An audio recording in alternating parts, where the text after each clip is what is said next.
Digital Twin, het is ontstaan vanuit een bepaalde ambitie van Curaçao natuurlijk, daar is het begonnen.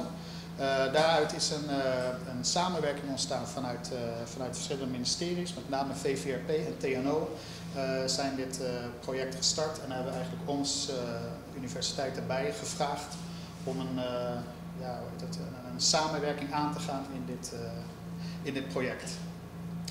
Die ambities zijn kijken van hoe we de mobiliteit op het eiland kunnen verbeteren. De travel time, wat soms heel lang duurt voor eigenlijk een simpele van A naar B reis, die duurt soms zo lang, dat moeten we kijken hoe we dat kunnen verbeteren. Ook kwaliteit, hoe kunnen we kijken dat we meer Curaçaoënaars van de auto of van de taxi naar openbaar vervoer kunnen krijgen. Of misschien zelfs op andere manieren. Sustainability, quality of life, environment. Het kan niet alleen naar mobiliteit kijken, maar ook kwaliteit van lucht, geluid. Het kan improve job opportunities en social inclusion. Als we zien dat ergens het vastloopt of iets afgesloten is, kunnen we kijken hoe we dat snel erbij kunnen betrekken, connecties kunnen maken. Dus natuurlijk is capacity building heel erg belangrijk. Dat is eigenlijk ook waarom UOC erbij is betrokken. Knowledge transfer.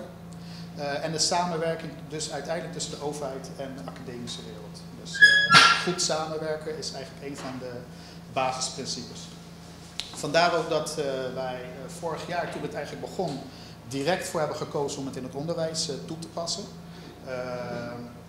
De studenten zijn afgelopen semester gelijk met een opgave begonnen en daar gaan ze zo meteen wat meer over vertellen. En uiteindelijk gaat het om de kansen exploreren van een sustainable economy. Student bij TNO. Ja, klopt. Er loopt daar ook bij TNO nu een student stage. Ja, en dat is de bedoeling dat dat ook op langere termijn steeds loopt. Zelfs met Singapore, maar daar kom ik zo meteen op. Nou, misschien kan ik nu heb ik zin om net te gaan studeren. Nee, want dat is misschien wel interessant ook om te vertellen, maar dat weet u waarschijnlijk wel. Kijk, de Digital Twin, zoals wij dat hier hebben staan, is eigenlijk maar op 3 locaties op de wereld. Het staat in Nederland eentje, er staat in Singapore eentje en er staat hier eentje. Dus ja, dat is eigenlijk ook al super uniek. Dus die studenten die zo meteen hier slim mee worden, de kennis krijgen, ja, die zijn in principe straks overal inzetbaar. En daarom is ook die samenwerking met die andere partner die dit systeem ook al heeft in Singapore zo belangrijk. Want in Oost ontwikkeld worden heeft iedereen een mening over wat de gevolgen daarvan gaan zijn. En het zijn vooral meningen. Natuurlijk, je kan onderzoeken doen en onderzoeken duren soms lang of veel geld.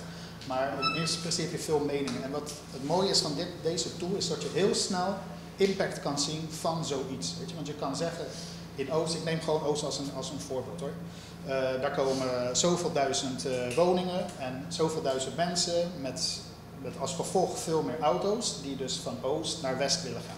Nou, deze tool calculeert eigenlijk live dan wat het gevolg is voor onze wegen. Waar het vastloopt, waar alternatieve routes zijn.